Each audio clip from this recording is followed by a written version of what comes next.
Hello दोस्तों, स्वागत है हमारे चैनल एग्ज़ाम बूस्टर में। जैसा कि आपको पता है ग्रुप डी का एग्ज़ाम आ रहा है, इसलिए हम एक नई वीडियो लेके आए हैं आपके लिए। साइंस का टीसू पेपर, टीसू चैप्टर से बहुत ही इम्पोर्टेंट क्वेश्चन है। टीसू चैप्टर के 30 इम्पोर्टेंट क्वेश्चन है। जैसे कि आप देखिए, पहला क्वेश्चन पढ़ते हैं।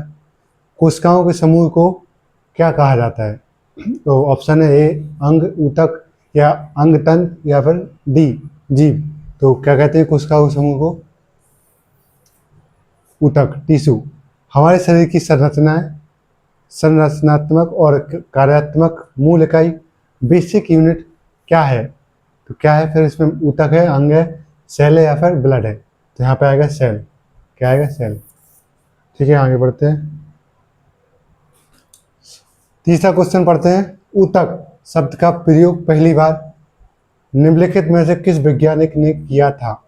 मायर, या फिर बिचट, या फिर रॉबर्ट हुक, या फिर अरिस्टू? तो यहाँ पे आते हैं अरिस्टू, सॉरी बिचट। ठीक है, बिचट ने किया था। ऊतकों का अध्ययन यानी कि स्टडी ऑफ टिश्यूज को विज्ञान की किस शाखा के अंतर्गत रखा गया है? आपको पता होगा ये। कोशिकाओं को क्या बोलते हैं? साइटोलॉजी। कोशिकाओं के अध्ययन को साइटोलॉजी बोलते हैं। हिस्टोलॉजी बोलते हैं। ऊतकों के अध्ययन को क्या बोलते हैं? हिस्टोलॉजी। मायोलॉजी बोलते हैं। और एनाटॉमी नहीं, एनाटॉमी नहीं बोलते हैं, हिस्टोलॉजी ही बोलते हैं। ठीक है, आगे बढ़ते हैं। क्वेश्चन नंबर 5, हिस्टोलॉजी शब्द का सर्वप्रथम प्रयोग किसके द्वारा किया गया था? बिचट, मायर, या फिर मालपिगी, या फिर पुरकुंजे? तो सर्वप्रथम किया था, पहली बार किया गया था मायर के द्वारा। ठीक है, आगे बढ़ते हैं। ऊतकों का, ऊतक विज्ञान का जनक यानी फादर ऑफ हिस्टोलॉजी किसे माना जाता है? मार्सलो, मालपिगी को, या फिर रॉबर्ट ब्राउन को, या फिर ल्यूवेनहॉक को, या फिर एंटोनी ल्यूवेनहॉक, या फिर डाल्टन, जॉन डाल्टन? ठीक है, तो इसको आपको ये तो इजी लगेगा। ठीक है, रॉबर्ट ब्राउन ने किसकी खोज की थी? कोशिका की। ठीक है, कोशिका की नहीं, केंद्र की थी, केंद्रक की थी। तो इसमें आएगा मार्सलो, मालपिगी। आगे बढ़ते हैं। पादपों में लगातार विभाजित होने वाले ऊतक को क्या कहते हैं? स्थायी ऊतक, विभाज्य ऊतक, या फिर सरल ऊतक, या जटिल? तो यहाँ पे आएगा विभाज्य ऊतक। ठीक है, पादपों की लंबाई में वृद्धि यानी कि ग्रोथ इन लेंथ मुख्य रूप से किस ऊतक के कारण होती है? तो आपका शीर्ष ऊतक, या फिर पार्श्व विभोज्य ऊतक, या फिर अंतर्वेशी ऊतक, या फिर जाइलम? तो यहाँ पर शीर्ष माने लंबाई बढ़ रही, लंबाई हो रही है और शीर्ष के लिए, तो यहाँ पे आएगा ऑप्शन ए। ठीक है, आगे बढ़ते हैं। तनों या जड़ों का घेरा यानी कि मोटाई के लिए क्या होता है? मोटाई के लिए होता है पार्श्व वाला।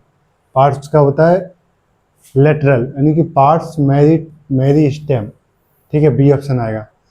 तने या जड़ों का घेरा मोटाई या चौड़ाई बढ़ाने के लिए कौन सा ऊतक उत्तरदायी होता है? तो क्या होता है? लेटरल पार्श्व मेरी स्टेम। क्वेश्चन नंबर 10 पढ़ेंगे। जब विभाजूतक ऊतक विभाजन की क्षमता खो देते हैं, मतलब कि वो डिवाइडेशन होना बंद हो जाता है, तो उसको क्या बोलते हैं फिर? वो तो वे किस ऊतक में परिवर्तित हो जाते हैं? तो आएगा यहाँ पर सरल ऊतक, या फिर स्थायी ऊतक, या फिर जटिल, या फिर मेरिस्टेमिक। ठीक है, तो यहाँ पे आएगा स्थायी, परमानेंट हो जाते हैं वो। क्या हो जाते हैं? परमानेंट। ठीक है, आगे बढ़ते हैं। पौधों में लचीलापन, फ्लेक्सिबिलिटी प्रदान करने वाले स्थायी ऊतक का नाम क्या है? यानी कि जो फ्लेक्सिबिलिटी करते हैं। ठीक है, तो लचीलापन होता है ना, जो तो लचीलापन होता है, जैसे पेड़ है दिस वन, तो यहाँ से निकलेगा, तो यहाँ होता है वो लचीलापन होता है। तो इस तरह से बनता है कॉल करने का, कॉल करो कॉल, तो ये आता है कॉलिनकाइमा। क्या आता है? कॉलिनकाइमा। ठीक है, पौधे को कठोरता या मजबूती के लिए प्रदान करने वाला मृत ऊतक, ये डेड होता है, डेड टिश्यू। ये कौन सा होता है? पेरेन्काइमा, कॉलिनकाइमा, या फिर स्केलेनकाइमा? तो इसको बोलते हैं स्केलेनकाइमा। ऑप्शन आएगा आपका सी। ठीक है, ये वाला, इसे बोलते हैं हिंदी में डेड ऊतक। ठीक है, पौधों में तैयार भोज्य पदार्थ का संचय, स्टोरेज ऑफ फूड, मतलब जो स्टोर करेगा फूड का, मुख्य रूप से किस ऊतक में होता है? तो यहाँ पर आएगा पेरेन्काइमा, कॉलिनकाइमा, स्केलेनकाइमा, या फिर फिलोएम? तो इसका आएगा आपका कॉलिनकाइमा, स्केलेनकाइमा, और इसमें पेरेन्काइमा आएगा। क्या आएगा? पेरेन्काइमा। ठीक है, नारियल की बाहरी छिलके हस्क ऑफ कोकोनट का निर्माण किस ऊतक द्वारा होता है? तो नारियल का जो बाहरी छिलका होता है वो होता है हार्ड।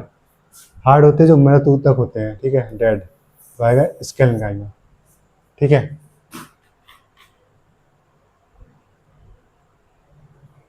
पौधों में जड़ों से जल और खनिज लवणों का संवहन होता है।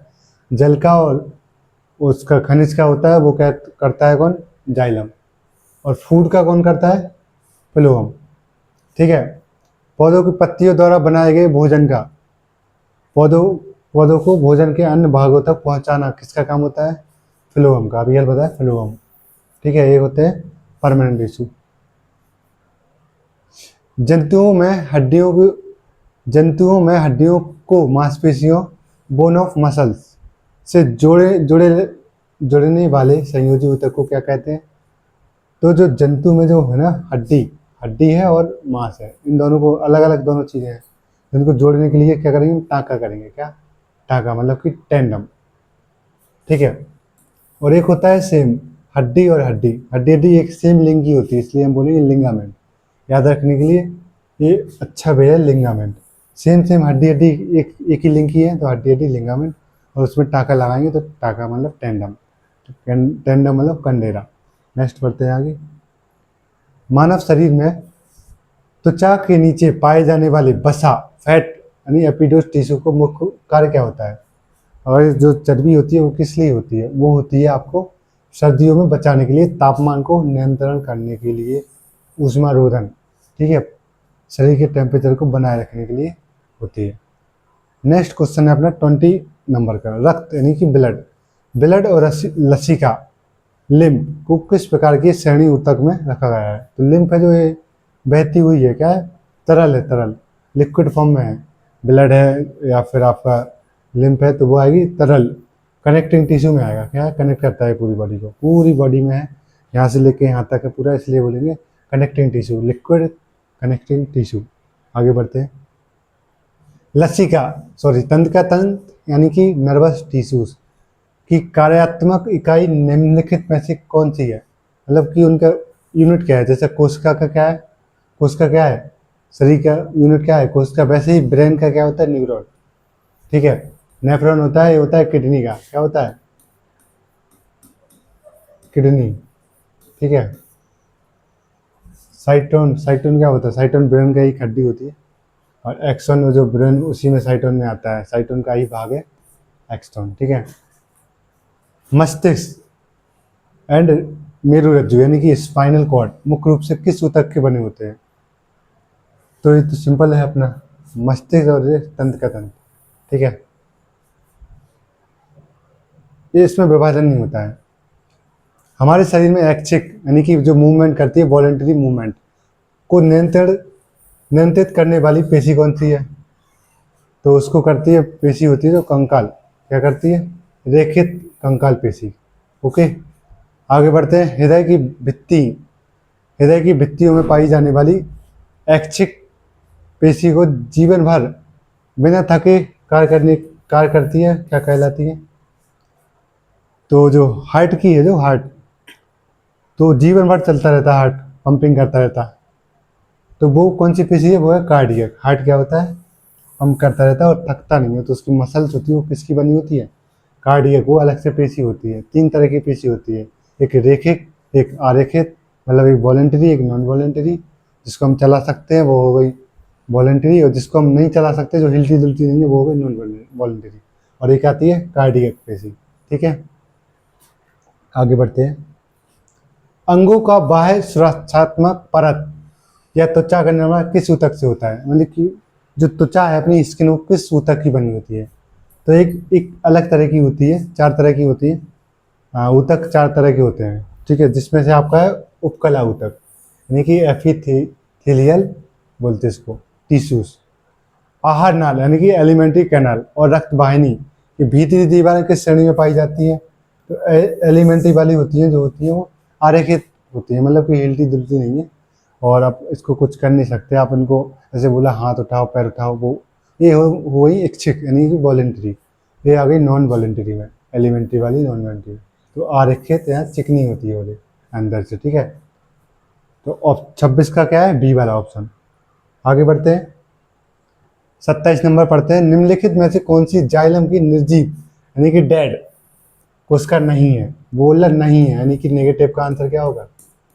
नेगेटिव। नेगेटिव क्या है इसमें? वाहिनिका या फिर वाहिका या फिर जाइलम पैरेन्काइमा। तो जाइलम पैरेन्काइमा ही एक ऐसा है जो क्या होता है? जीवित होता है। क्या होता है? लाइव। जैसे कि अपन है लाइव, जिंदा है अपन लोग, वैसे ही। 28 पढ़ते हैं। फ्लोएम में पाए जाने वाली कौन सी कोशिकाएं भोजन संवहन में मुख्य भूमिका निभाती हैं? तो फ्लोएम में जो पाई जाने वाली हैं कोशिकाएं वो कौन सी होती हैं? सीव टिश्यू, चलनी कोशिकाएं होती हैं। मतलब कि जो फूड होता है, फूड फ्लोएम में वो एक ट्रांसफर होता है ना, पत्तियों से पकता हुआ पेड़ में जाएगा, पेड़ से फिर जड़ में जाएगा, पूरे पौधे में भेज दिया जाएगा, छोटी छोटी में। ठीक है, तो पत्तियों से तो ये फूड बनता है ना, इसलिए ट्रांसफर होता है, यानी कि गति करता रहता है पूरा फूड, पूरे पत्तियों में, पूरा पेड़ में पूरा चला जाता है भोजन जो बनता है पत्तियों से। ठीक है, इसके बाद आएगा नेक्स्ट क्वेश्चन।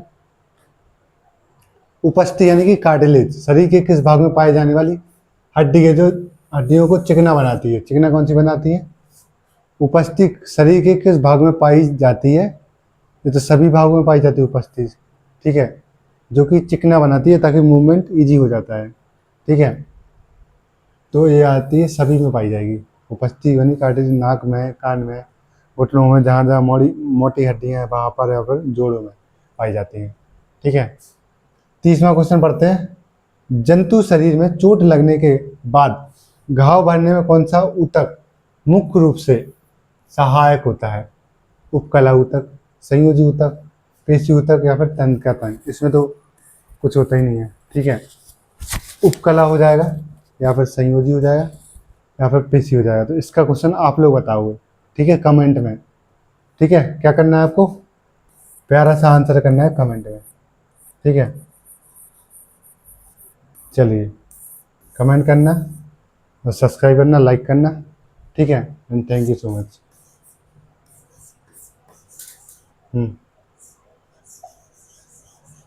चलो।